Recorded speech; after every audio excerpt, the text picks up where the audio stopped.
Os funcionários e funcionárias são peças fundamentais na escola pública de qualidade que a gente quer. Eu me chamo Senira, sou funcionária de escola desde 2006, sempre me identifiquei muito, gosto muito do que eu faço, de atuar na biblioteca. O governo do Paraná considera que o trabalho da Senira não se justifica e acabou com o cargo de agente educacional. O trabalho dela e de milhares de servidores passará para uma empresa privada que irá decidir se precisa ou não deste profissional. A cada dia pode ser uma pessoa diferente para fazer o trabalho. Ele terá salários ainda menores, sem capacitação e sem qualquer relação com a escola ou com os estudantes. A Senira é a bibliotecária, a Dona Maria é a cozinheira, dessa importância do aluno saber quem é quem dentro da escola. A Senira é uma peça fundamental para a escola e para os estudantes, pois ela é uma educadora. Porque esses alunos, às vezes, eles só leem na escola. É o único ambiente que eles têm contato com a leitura. Então, o trabalho na biblioteca é fundamental. A minha relação com a escola é sempre é uma relação de vida mesmo. Os funcionários e funcionárias são peças fundamentais na escola pública de qualidade que a gente quer. Meu nome é Lourdes, me chamam de Lourdinha. Eu trabalho na escola como função de funcionária agente 1 há 28 anos. O meu trabalho aqui é abrir portão, limpar sala, lavar banheiro, acolher os alunos. O governo do Paraná considera que o trabalho da Lourdinha não se justifica e acabou com o cargo de agente educacional. O trabalho dela e de milhares de servidores passará para uma empresa privada que irá decidir se precisa ou não deste profissional. A cada dia pode ser uma pessoa diferente para fazer o trabalho. Ele terá salários ainda menores, sem capacitação e sem qualquer relação com a escola ou com os estudantes. Eles têm os momentos difíceis deles, que a gente tem que brigar, tem que corrigir, tem que fazer, tem que acontecer. Mas ao mesmo tempo a gente vê que eles têm um carinho muito grande pela gente. Diante dos alunos a gente tem uma missão muito grande, não só como funcionária, mas nós somos educadores. A Lourdinha é uma peça fundamental para a escola e para os estudantes, pois ela é uma educadora. Os funcionários e funcionárias são peças fundamentais na escola pública de qualidade que a gente quer. Meu nome é Marlene. Meu nome é Roselaine. Trabalho nessa cozinha aqui já faz 15 anos. E faz 11 anos que trabalho como agente educacional 1. Minha função na escola, às 6 horas da manhã, chego, abro os portões, abro as salas de aula, faço o café, sirvo o café para eles. Eles vão para a sala, minha função já é começar na lida do lanche das 9h45. O governo do Paraná considera que o trabalho da Dona Marlene e da Roselaine não se justifica e acabou com o cargo de agente educacional. O trabalho delas e de milhares de servidores passará para uma empresa privada que irá decidir se precisa ou não destas profissionais. A cada dia pode ser uma pessoa diferente para fazer a merenda. Ela terá salários ainda menores, sem capacitação e sem qualquer relação com a escola ou com os estudantes. Essa cozinha já é uma parte da minha vida, eu paro mais aqui do que em casa. Os alunos é a família da gente, né?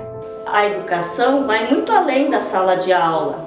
A Dona Marlene e a Roselaine são peças fundamentais para a escola e para os estudantes, pois elas são educadoras. Funcionária de escola também educa. APP Sindicato em defesa da escola pública.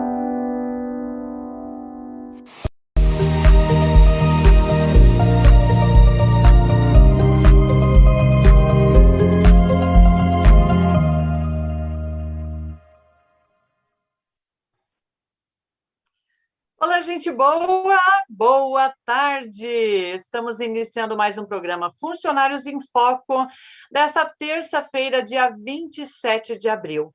E conforme a gente havia anunciado, hoje o programa é especialmente dedicado ao tema da terceirização e como é que a terceirização do trabalho dos funcionários vai impactar na vida tanto de quem será desempregado, ou que vai ser contratado pelas empresas, ou então aqueles e aquelas que ficarão nas escolas trabalhando porque são efetivos, concursados, CLAD, ou então Paraná Educação. Hoje nós teremos aqui conosco também o doutor Ludmar Rafaim, que é um advogado também trabalhista, que vai nos ajudar em várias perguntas que vocês têm sempre encaminhado para a gente, e também a gente vai tentar buscar as perguntas que vocês vão colocando lá no Facebook, para a gente poder conversar com vocês e ir sanando algumas dúvidas. Já quero agradecer ao Luan, que está aí nos ajudando na técnica, o Wagner, que está nos ajudando na acessibilidade através da tradução de Libras, para que a gente possa, sim, garantir, para que todos e todas possam entender, compreender temas tão relevantes para a vida dos funcionários e funcionárias de escola. Quero agradecer a todos vocês que estão nos acompanhando, tanto pelo Facebook quanto pelo canal YouTube da TV APP. Compartilhem, vão marcando os colegas de vocês para que o pessoal também possa ter acesso a essas informações. Antes de nós passarmos já as primeiras questões que têm chegado para a gente para o Dr. Ludmar Rafaim, eu quero apresentar para vocês um pouco uma síntese do que a gente conseguiu ir elaborando. Eu sei que a gente já apresentou isso no programa passado, mas mesmo assim, muitos colegas ainda estão perguntando: Nádia, que história é essa de um lugar nós vamos ter uma empresa terceirizada e no outro lugar nós temos uma empresa contratada? Que história é essa? Por que é que o meu contrato está valendo 6 meses e o outro contrato vai valer por até 5 anos? Por que que eu fui contratada e a minha colega não foi contratada? Então, eu quero apresentar primeiro esta síntese para vocês. Enquanto eu vou compartilhando a tela aqui, o Luan também vai nos ajudar nessa condição, eu estou dizendo o seguinte para vocês, meu povo: nós temos nós precisamos compreender que a terceirização, ela é um processo que vem sendo buscado implementar nas nossas escolas desde 2016, no segundo mandato já do governo Beto Richa. Lá, o governo Beto Richa já começou a estudar de forma efetiva o processo de terceirização do trabalho dos funcionários de escola. A intenção, num primeiro momento, era terceirizar todo o serviço dos agentes educacionais 1, ou, como eles dizem, os serviços gerais. Nós, obviamente, começamos a brigar para que isso não acontecesse. Aí eles disseram: não, então vamos terceirizar todo o serviço de vigilância, que ia, os nossos vigilantes, os vigias que atuam nas escolas e principalmente nos colégios agrícolas, no colégio florestal. A gente conseguiu barrar isso por um bom tempo, Mas, infelizmente, o governo Ratinho Júnior entra, e a primeira coisa que ele vai colocar é justamente o estudo para terceirizar o trabalho dos funcionários de escola, porque para ele, Beto Richa, e para o secretário de Educação, Renato Feder, nós não somos necessários na escola. Nós somos pessoas descartáveis. O serviço que nós fazemos pode ser feito por qualquer pessoa. É assim que eles entendem. Limpar, lavar, cuidar, esfregar, fazer merenda, cuidar de livro, isso qualquer um pode fazer. É assim que eles pensam. Nós, funcionários e funcionárias, sabemos que não é desse jeito. Então, o contrato, esse projeto foi encaminhado para a Assembleia Legislativa e no dia 29 de abril do ano passado, foi aprovada a Lei 20.199, que não só autoriza terceirizar o trabalho dos funcionários de escola, mas também extingue a nossa carreira. Ou seja, quem é concursado continua trabalhando até sua aposentadoria, mas quando se aposentar, esta vaga ela será substituída por funcionários de empresas terceirizadas. Tá bem?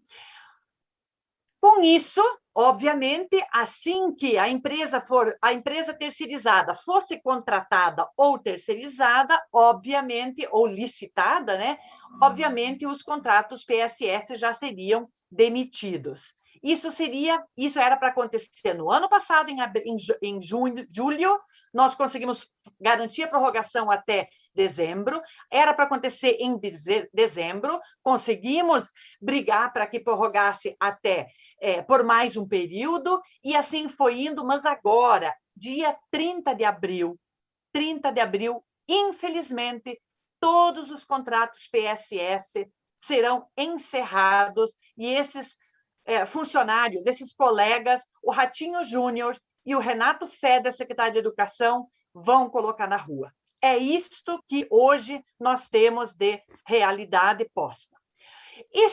A terceirização ela vai, então, atender estes postos de trabalho, né, nas nossas escolas. Isso vai acontecer através de uma licitação das empresas. O governo queria ter terceirizado tudo através da licitação. Essa licitação não deu certo em todos os lugares, só numa região, e aí ele acabou fazendo um contrato emergencial. Já vamos falar mais o que é isso. Como é que, então, era para funcionar a licitação dessas empresas? Através de uma modalidade. A licitação de uma empresa ela pode acontecer por várias formas.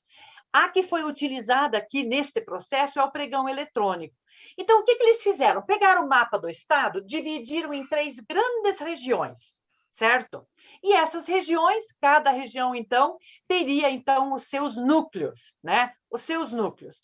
Uma destas regiões, a região Oeste e Noroeste, que tem 11 núcleos regionais de educação, esta licitação deu certo.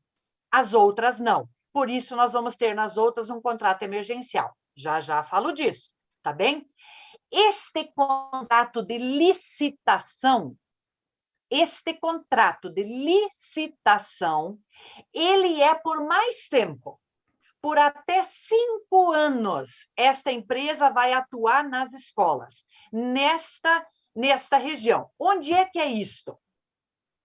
Então, a empresa especial e terceirização, ela vai atender durante um processo aí de até 5 anos, vai atender o núcleo de Assis, as escolas de Cianorte e também de Goiuerê.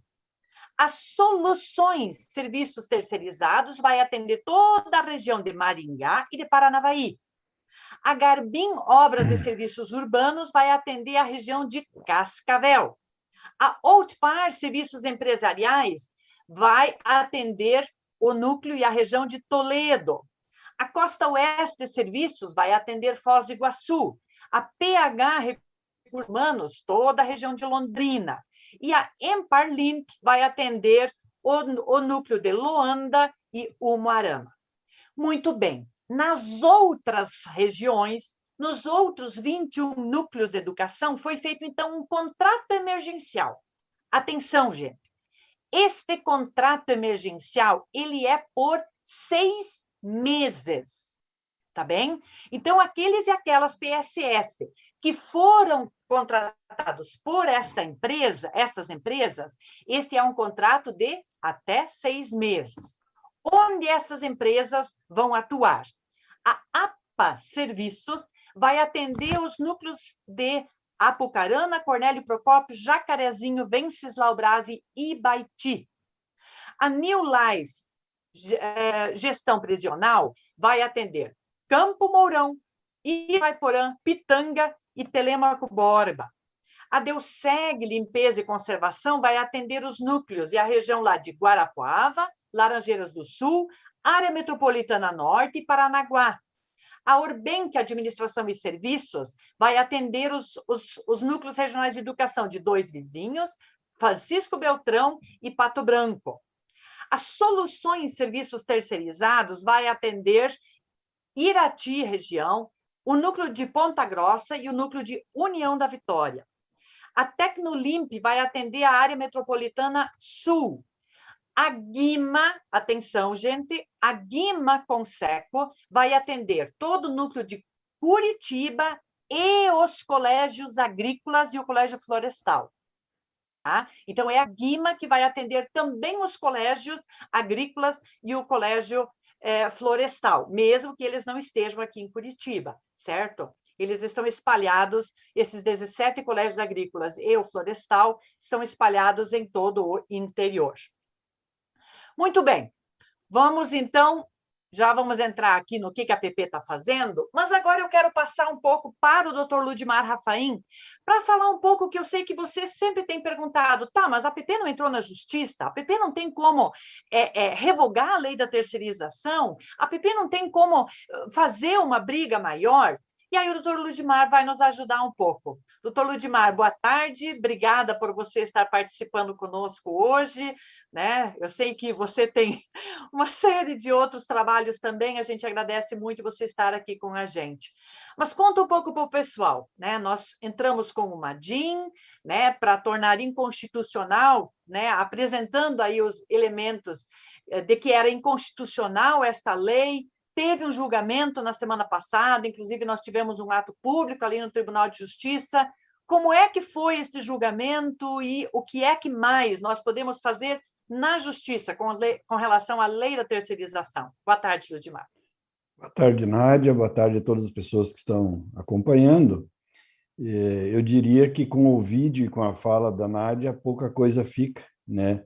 Porque as questões principais estão colocadas. Mas eu quero, antes de falar da ação, Nádia, rapidamente falar o seguinte: parece que o 29 de abril é marcante, né? Nós tivemos o 29 de abril de 2016, com aquele ataque, 2015, com aquele ataque terrível, e daqui a 2 dias faz um ano, né, da Lei 20.199, né? Quando esse projeto foi para a Assembleia, já naquele momento, a APP questionou juridicamente, fez parecer, se manifestou, porque, na verdade, assim, ele não extinguiu só os cargos de agente educacional 1 e 2. Ele extinguiu algumas dezenas de cargos em outras secretarias e nas universidades também.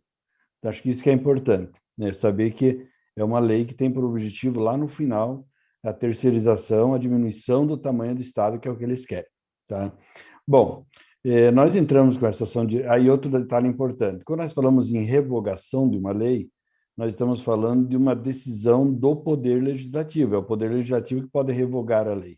A APP não pode revogar a lei.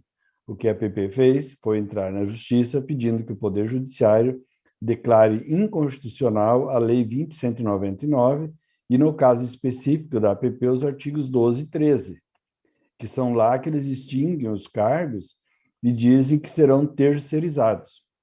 Bom, teve esse julgamento, teve toda uma tramitação, como todo processo tem. Na segunda-feira passada, não ontem, na outra segunda, teve o julgamento. Nessa ação direta, a APP defendeu 4 questões importantes, uma delas dizendo que era formalmente inconstitucional a lei, porque ela foi aprovada durante a pandemia, quando as pessoas não poderiam acompanhar as votações, não poderiam estar presentes, não podiam se mobilizar, então o governo aproveitou para aprovar. Uma outra questão formal importante é que o cargo de agente educacional 1 e 2 ele foi organizado por uma lei complementar, que é a Lei 123, que é o quadro próprio, né, dos funcionários de escola. E ela foi modificada por uma lei ordinária. E terceiro e quarto, que daí se confunde, é de que essas atividades são próprias de trabalhadores da educação. Eu fiz questão de dizer na defesa, e tenho dito sempre, que a educação não se faz só com professores. Os professores são muito importantes, mas os funcionários, aquele que está no corredor, aquele que às vezes entra na sala, aquele que faz o lanche, aquele que abre o portão, como foi dito ali no vídeo, eles também são trabalhadores da educação. E eles foram levados a essa condição por conta de uma emenda constitucional, a emenda constitucional 53, que incorporou, ampliou o alcance da Constituição de 88 e disse que deveriam ser valorizados os profissionais da educação, e uma lei, a Lei 12.014, ela disse que os trabalhadores das escolas são também trabalhadores da educação, inclusive com exigência de qualificação. Então, foi isso que nós questionamos. O Tribunal de Justiça entendeu que não, e por conta disso não poderia ser terceirizado. O Tribunal de Justiça, pelo voto do relator e daí por unanimidade, eles afastaram toda essa tese. E, na verdade, na nossa linguagem popular, vamos dizer, eles falaram que o governador e os deputados estão certos, que eles aprovaram uma lei que eles poderiam fazer isso. Eu acho que isso é muito importante ficar claro. Bom, essa decisão já foi até, inclusive, disponibilizada essa semana, Nádia, né? Acabei não tendo oportunidade de falar para você, né? Daqui a 8 dias abre o nosso prazo para recurso. Nós vamos fazer um recurso preparatório, que a gente chama embargos de declaração para fins de pré-questionamento, e vamos recorrer ao Supremo Tribunal Federal, para que o Supremo Tribunal Federal reforme a decisão do Tribunal de Justiça do Paraná.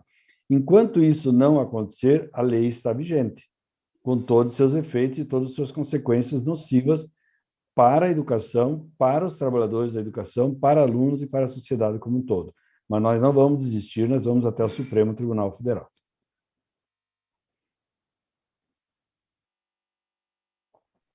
Não abri aqui meu áudio. Legal, Ludmar. Ou seja, nós vamos continuar brigando, né, de todas as formas para que a gente consiga, sim, a revogação desta lei.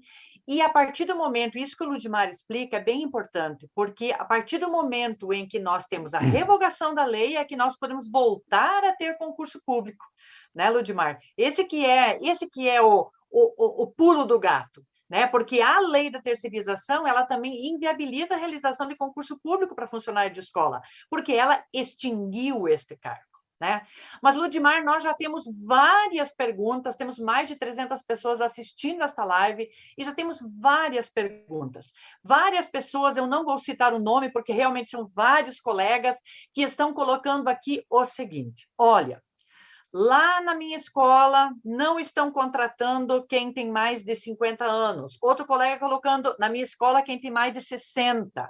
Ou então, não estão contratando quem precisa de auxílio transporte. Ou então, não estão contratando quem é do grupo de risco.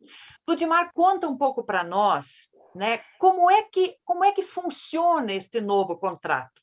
Porque nós sabemos que a nossa briga com o governo do Estado, de que ele está demitindo 9.700 funcionários PSS, fez com que as empresas pensassem, olha, beleza, então vamos pelo menos priorizar, olhar para estes sujeitos que estão lá na escola, para que então a gente possa, de repente, pegar alguns currículos. Tem alguma regra, Ludmar? Tem alguma lei que garanta que, de fato, esta empresa deve contratar os PSS que estão trabalhando lá na escola? Ou não existe nenhuma regra? Por que será que a gente não conseguiu colocar, por exemplo, este critério na lei no edital de terceirização, para que a empresa tivesse que, sim, contratar os funcionários que estão lá na escola? Até porque o próprio secretário Renato Feder, numa das falas que ele fez num Bom Dia Paraná, uma manhã dessas, quando ele foi perguntado, olha, como é que vai ficar a escola sem os funcionários que vocês estão demitindo? Aí ele disse, né, que seria migrado automaticamente o contrato dos PSS para as empresas, dando a entender que simplesmente quem estava hoje contratando como PSS seria automaticamente absorvido pela empresa, o que de fato não pode acontecer. Fala um pouco para nós sobre isso. Como é que se dá este novo contrato desses funcionários? Então, os concursados, eles passam por um processo, né, e são selecionados aqueles que obtiverem melhor êxito no processo. Do PSS, nós, nos anos anteriores, era através de prova de títulos, tempo de serviço e tal, e no ano passado foi feito, no começo desse ano, na verdade, até, foi feito o processo seletivo simplificado para professores, mas não foi feito para funcionários, porque os funcionários já estavam na lista dos cargos em extinção e que serão terceirizados. Quando ocorre um processo de terceirização, infelizmente, você vende para um empregador, para um setor privado, um posto de serviço. Vamos ser assim, cruéis, porque essa é a lógica do capitalismo da terceirização, né? Vende um posto de serviço. Quem vai trabalhar nesse posto de serviço é aquele que o empregador, através do seu RH, selecionar. Então, que bom se o governador realmente tivesse feito isso, tivesse colocado como condição para a empresa contratada que primeiro contratasse aqueles que já eram do PSS. Mas por que não faz isso? Porque por detrás disso há uma série de outros interesses, né? É o interesse do empresário que vai trabalhar, vai contratar lá em Cascavel, ele vai querer contratar as pessoas do círculo dele. vai contratar as pessoas indicadas pelo deputado, a pessoa indicada pelo vereador, a pessoa indicada pelo prefeito, a pessoa indicada pelo amigo do Rotary Club, a pessoa indicada pela... É assim que funciona. Não existe um processo seletivo onde você avalia, seja o título, a carreira ou o mérito das pessoas. O empregador vai contratar quem ele entender que deve contratar. Vejamos, até agora, nós tínhamos como brigar via APP contra a não contratação dos grupos de risco, que é o que a gente vinha fazendo, na parte dos professores está conseguindo fazer ainda. O empregador não está obrigado a observar isso. É uma discriminação? É uma discriminação. Tanto que uma das sugestões é que as pessoas que se sentirem preteridas, se sentirem discriminadas por qualquer razão que seja, em razão de saúde, em razão de idade, em razão de raça, de gênero, de estatura, de qualquer situação, que faça denúncia ao Ministério Público do Trabalho dessa discriminação. Mas é assim que funciona. Outro dia nós participamos de uma discussão ali e alguém perguntou, mas a pessoa tem a garantia que vai ficar sempre na escola? Não tem.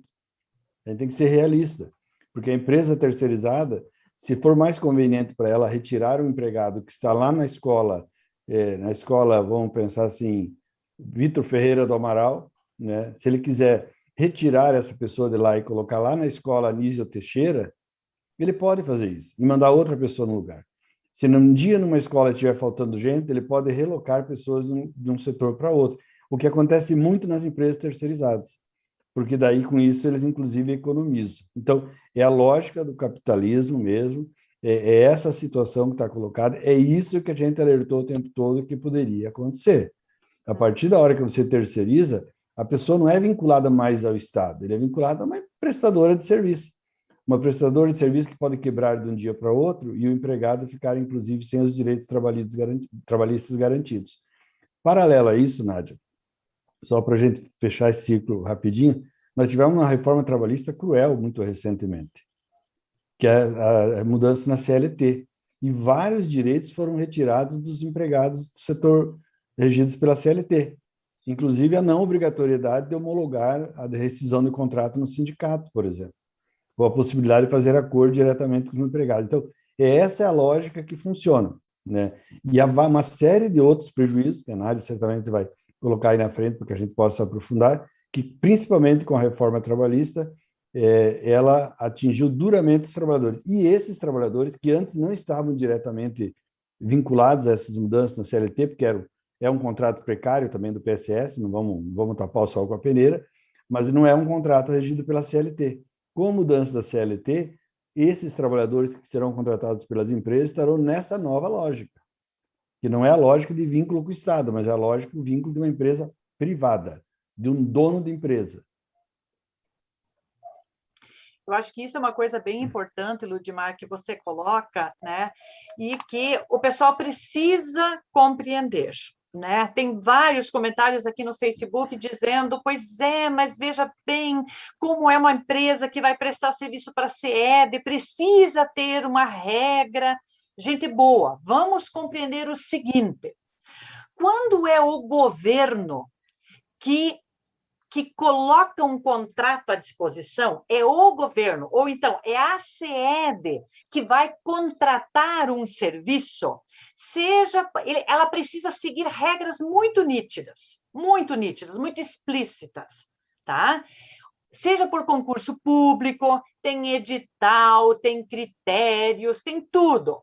Mesmo o contrato emergencial PSS, tinha regras, tem todo um critério de avaliação. Agora, o que é que aconteceu? A CED contrata uma empresa. Olha o que o doutor Ludmar falou. Esta empresa, ela vai prestar serviço para a CED, é a empresa, certo? Com empregados dela. Agora, quem vai fazer o serviço lá na escola, neste caso, são os empregados da empresa, certo? Então, por exemplo, a Secretaria de Educação contratou a soluções para fazer a empresa soluções para trabalhar em vários lugares. Ela vai dizer, olha, eu preciso tantas pessoas que vão trabalhar, eu tenho tantos postos de trabalho na secretaria, na biblioteca, na merenda, na limpeza, ela vai dizer quantos postos de trabalho. A empresa é que vai contratar os funcionários. E as regras são da empresa, conforme aquilo que está estabelecido lá na reforma, nas leis trabalhistas. Por isso, gente boa, em 2016 e 2017, nós fizemos uma luta nacional contra a terceirização, a lei da terceirização nacional, e contra a reforma trabalhista. E tinha muito colega nosso da PP que está lá na base, professores e funcionários xingando a PP, sindicato, porque nós não tinha que fazer luta nacional, nós tinha que cuidar só do nosso aqui.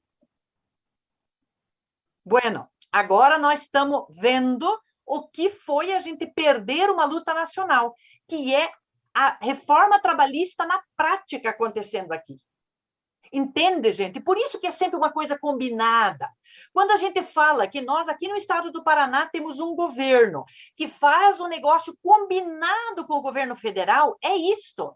Se nós hoje estamos com o nosso salário congelado, não é só porque aqui no estado o governo é ruim pra caramba e não olha para nossos servidores. É porque nacionalmente também, por exemplo, quinquênio. Quinquênio está congelado não por causa da lei do ratinho, mas por causa da lei do presidente Bolsonaro, que é a lei complementar 173, que congelou o quinquênio. Entende, gente? A reforma trabalhista aprovada lá na época do Temer é o que hoje está fazendo, está na prática sendo vivenciada, lamentavelmente, por nossos funcionários PSS, que aí simplesmente são descartados, aqueles que estão doentes, né, doutor Ludmar, que estão no grupo de risco, aqueles e aquelas que estão com mais de 60 ou de 50 anos, de acordo com a regra do dono da empresa. Quem põe a regra é o dono da empresa. Então, isto é algo, assim, bem complicado. Mas uma outra coisa, doutor Ludmar, que tem gerado muita controvérsia também, que é o seguinte, muita gente está colocando ali nos comentários que não tem informação, né? Que falta informação para que as pessoas possam saber o que fazer. Se a empresa não está indo lá na escola buscar os funcionários PSS, conforme a princípio estava combinado, né, estava orientado, porque isso não está escrito, com certeza essa empresa já deve ter os seus funcionários contratados, e esses funcionários é que vão atuar lá nas escolas. É isso, doutor Ludmar? Isso. Então, assim, a Nádia colocou muito bem, na verdade, esse modelo, ele reflete o modelo daquilo que a gente chama o capitalismo selvagem, né? Então, nós estamos num mercado de trabalho com falta de empregos, milhões de desempregados. Então, em todas as cidades há desempregados, e esses empregadores, que talvez sejam os apoiadores de determinadas campanhas eleitorais depois, eles vão contratar pessoas que são convenientes para eles, né? Há uma questão, né, que acho que é importante lembrar, assim, que todas essas regras precarizadas, elas colocam grande dificuldade da contratação dos próprios ex-PSS. E aí, já vou responder uma questão que eu vi que foi levantada, que para a gente conseguir dar uma celeridade, alguém levanta, assim, a possibilidade da contratação por 20 por 40 horas, né, Nádia? E aí, eu diria mais do que isso. Com a reforma trabalhista, criou-se a possibilidade do chamado contrato intermitente, trabalho intermitente, que significa que a pessoa trabalha durante o mês os dias que a empresa precisa, tá? E os outros dias ela fica em casa aguardando, né, para, se for necessário, ser chamada. Essa é uma questão. Mesmo que não ocorra esse contrato intermitente, que no primeiro momento parece que não está colocado isso, porque é um trabalho que exige permanência constante na escola. Mas, por exemplo, se a jornada de 20 horas representar menos que o salário mínimo, a pessoa terá um problema, inclusive, de ordem previdenciária, porque a menor contribuição para o regime de previdência é sobre um salário mínimo. E se ela não consegue fazer a contribuição sobre um salário mínimo, para ela manter a condição dela de segurado, ela vai ter que fazer a complementação da sua contribuição previdenciária. Então, ela vai ganhar menos e vai gastar mais. Então, são todas questões, essa é uma nova realidade cruel, né? Cruel, eu acho sim que as pessoas, minha sugestão, inclusive, é que as pessoas nas suas cidades façam pressão sobre essas empresas também, se querem tentar garantir o seu emprego, denuncie ao Ministério Público do Trabalho, denuncie ao Ministério Público Estadual, façam tudo aquilo que tem que fazer para garantir o seu emprego. Porque agora, infelizmente, esses trabalhadores que antes tinham uma visão mais coletiva, porque eram todos vinculados ao Estado, começam a ter uma relação precarizada e individualizada. Porque, às vezes, para um ser empregado, o outro tem que ficar desempregado, que essa é a lógica que está vigente no Brasil, né? Então, que as pessoas tentem não ser individualistas, mas, ao contrário, sejam solidárias e também denunciem todo tipo de discriminação. Nós sabemos que na contratação da iniciativa privada, há discriminação, por exemplo, questão de cor, da condição física das pessoas, né? Nós sabemos que até um tempo atrás se via a publicação precisa-se de empregado de boa aparência, por exemplo, né? Que a gente sabia o que significava essa boa aparência. Então, todo esse tipo de discriminação pode acontecer, e eu acho que ninguém, aquele que se sentir, por exemplo, vamos pensar que uma colega, Nádia, vá numa empresa para ser contratada, e ela seja, por exemplo, assediada sexualmente ou assediada moralmente, tem que denunciar. Ela não pode aceitar isso. Tipo, colocar como uma condição para ser contratado alguma coisa, né? E criar essa cultura de assédio moral e sexual contra essas pessoas, né? Então, é muito importante que as pessoas denunciem, né? Para nós, assim, nós estamos brigando pela declaração da inconstitucionalidade da lei, mas, então, e daí há um certo limite no ponto de vista de representação ainda, mas é fundamental, representação que eu falo assim, porque as pessoas saíram do Estado, né? Eles foram para a iniciativa privada, estão na iniciativa privada, mas que as pessoas façam de forma individual, busquem apoio. Eu sei que a APP não vai jamais virar as costas para essas pessoas, mas talvez surjam alguns limites, né, nessa representação, por eles não serem vinculados ao Estado e serem vinculados a uma empresa privada, né?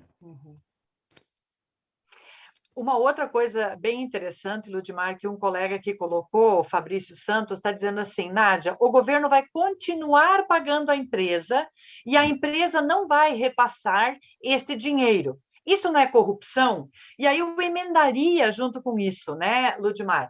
Porque nós temos as empresas que foram contratadas para atender a escola como um todo. Mas se durante esse período da pandemia, a gente tem visto vários colegas dizendo, olha, na minha escola teria que ter 10 funcionários agentes educacionais, um fazendo o serviço, mas a empresa contratou só 2 pessoas de 40 horas e uma de 20 horas. Ou seja, ela foi contratada para prestar um serviço e, na verdade, ela está apresentando outro. Isto também precisa ser reportado, porque isso é uma forma de corrupção. Aliás, esse é um dos grandes motivos de nós estarmos lutando também contra a terceirização da educação, né? Porque é dinheiro da educação indo para empresas privadas prestarem esse serviço e ainda não prestarem um serviço suficiente.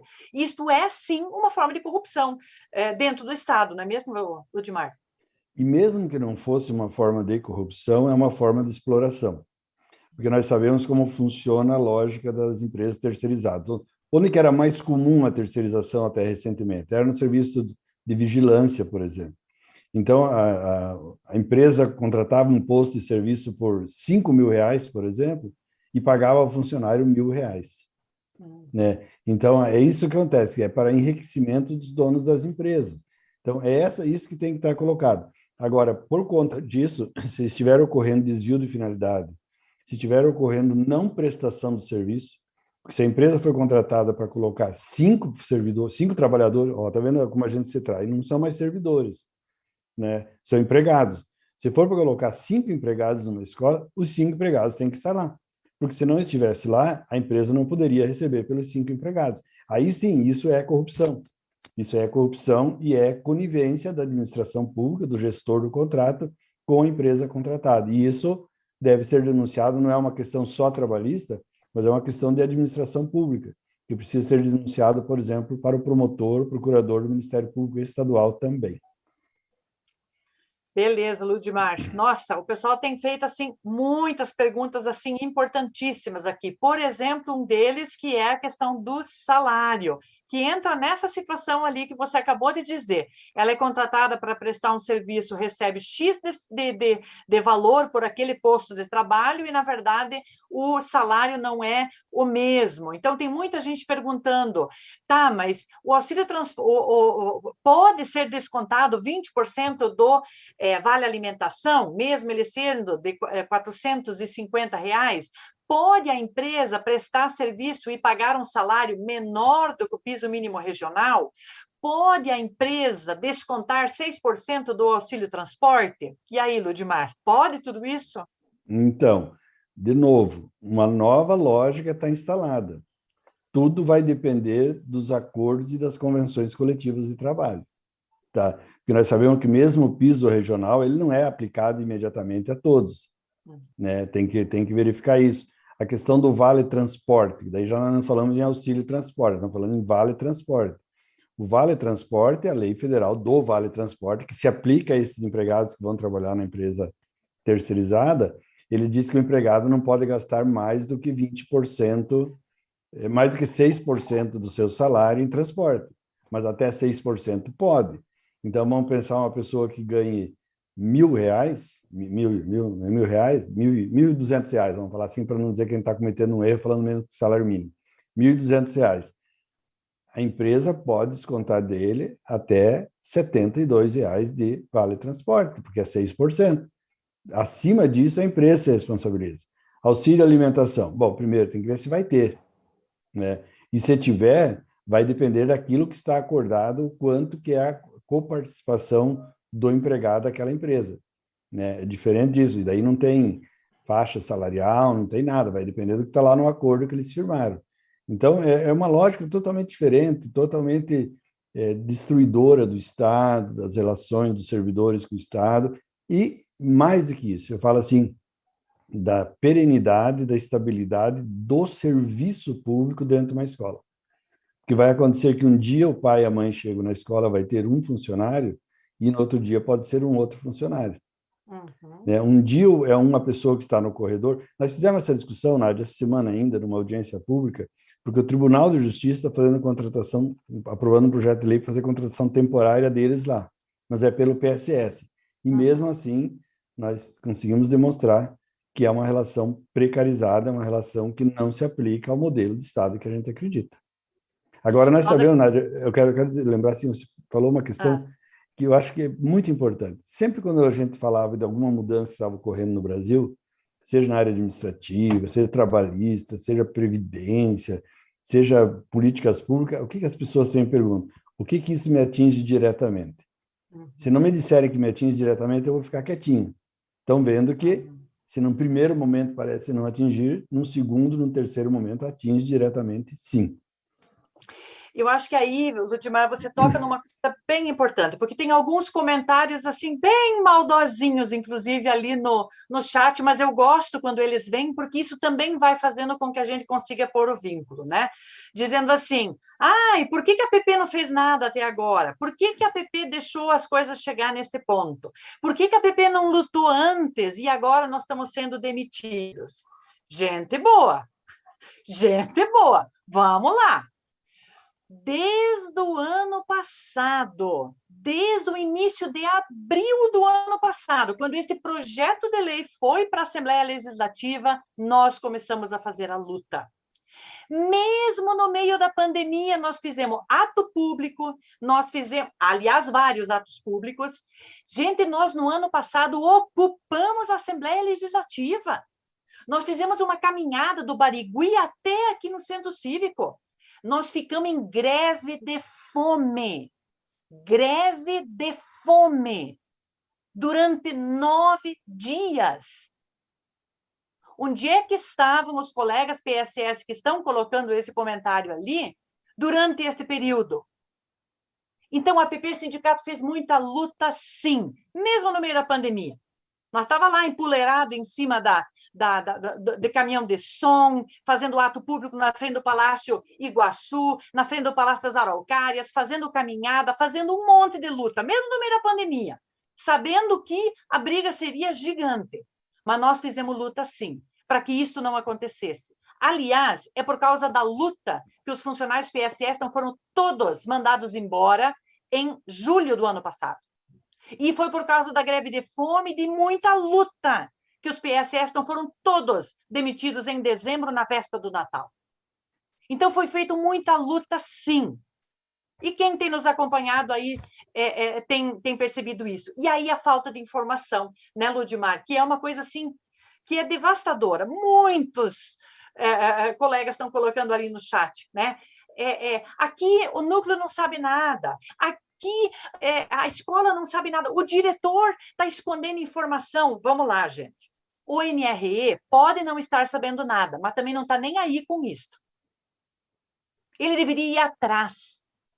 É o NRE que tem que coordenar o trabalho de todos os profissionais da educação e que tem que dar resposta para os nossos colegas PSS, que sim, agora na sexta-feira é o último dia de trabalho deles. O que é uma vergonha para o governo do estado do Paraná. O governador Ratinho, que fala em modernidade, em estado lindo e maravilhoso, e que não está nem aí com a vida de 9.700 funcionários de escola que vão perder o emprego no fim do mês. Agora, na sexta-feira,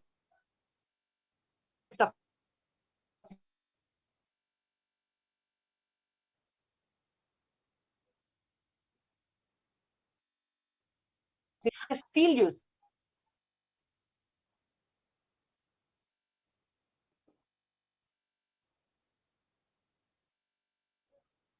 Travou, Nádia. Oi, acho que na minha. Travado, né? Continuou travando. Xinguei com muita raiva. Derrubou a internet. Xinguei o governo.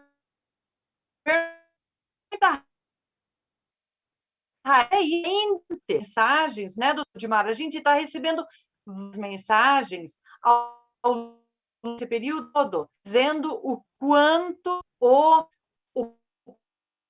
é que o governo sente. Acho que, Ludmar, minha internet aqui está meio complicada. Faz os tuas considerações finais aí. Então, vou fazer as considerações finais acrescentando algumas informações, Nádia. Eu acho que nós precisamos entender que algumas mudanças importantes mesmo para essas pessoas, importantes que eu falo que não são boas, né? São importantes porque são relevantes e as pessoas saberem. Para essas pessoas que serão contratadas pelas empresas, ocorrerá uma série de mudanças na relação de vínculo empregatício, como eu já disse, mas outras também. Vamos pensar uma servidora do PSS que tinha licença maternidade. Ela tinha os 120 dias garantidos, né, pelo INSS, e o restante era garantido pelo Estado mais 2 meses. Então, ela tinha 180 dias como os integrantes do quadro próprio. Isso não vai acontecer mais. Uma licença maternidade é de 120 dias no INSS. O auxílio-doença, a pessoa tinha uma licença para tratamento de saúde, né? No setor privado, ela vai ter um auxílio-doença, e que será resultado de uma média, né? Então, assim vai. São várias coisas que vão acontecer na vida das pessoas. Bom, primeiro, a coisa mais grave é que muitos ficarão sem emprego. E aqueles que forem empregados sofrerão todas essas consequências. Então, eu quero concluir dizendo assim, vai ter muita luta pela frente, gente. Vai ter muita luta pela frente, porque não vai ser fácil. Nós temos que brigar para que volte a ter concurso, que essa lei seja retirada do mundo jurídico, que os cargos sejam recriados, tá?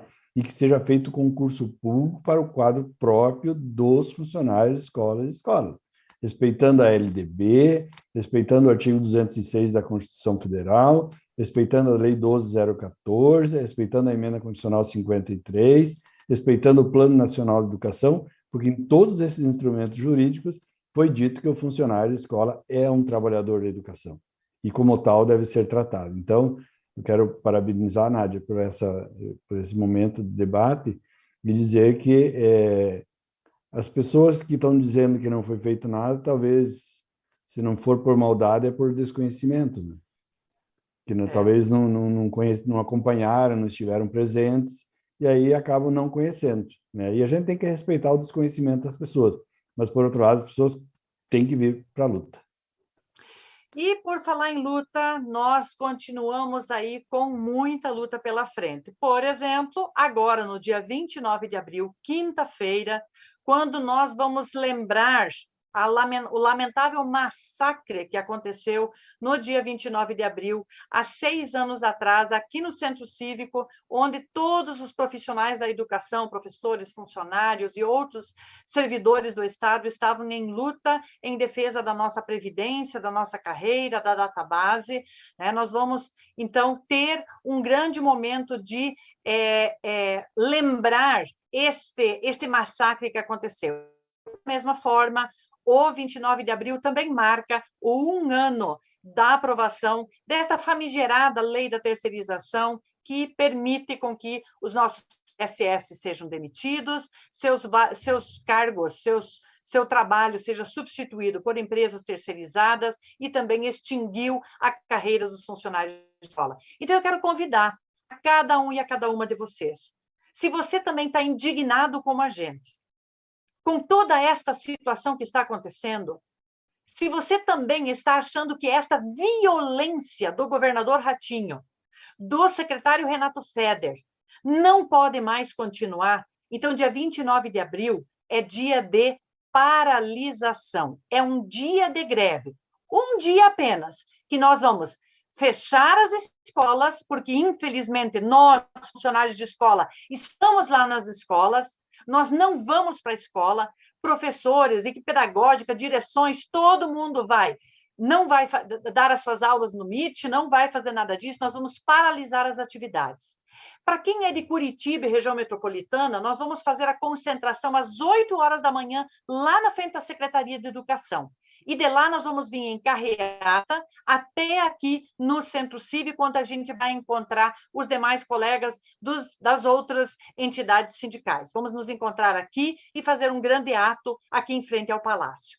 Se você também está indignado, então participe. Dia 29 de abril é mais um dia importante para a gente lutar contra o desemprego, lutar contra a violência do assédio sobre todos nós, sobre a obrigatoriedade de funcionários de escola ter que ir na escola mesmo no meio da pandemia, para a gente brigar por vacina para todos os profissionais da educação, para a gente brigar pela nossa database, que tanto impacta na vida de todos e todas nós, mas principalmente dos nossos aposentados e aposentadas. 29 de abril é dia de luta, é dia de nós nos encontrarmos. Para quem é das outras regiões, né, os seus núcleos sindicais estão organizando atos nas praças, atos em frente aos núcleos regionais de educação. Então, entrem em contato com o pessoal, vejam ali com o pessoal dos seus núcleos sindicais, porque vai ter paralisação dia 29 de abril. É muito importante que todos e todas possam participar. E aí, no dia 30, a gente novamente vai ter o Conselho Estadual da APP Sindicato, que vai avaliar este dia de paralisação e as próximas ações que devem ser feitas. Neste momento, gente boa, eu quero me despedir, me solidarizando.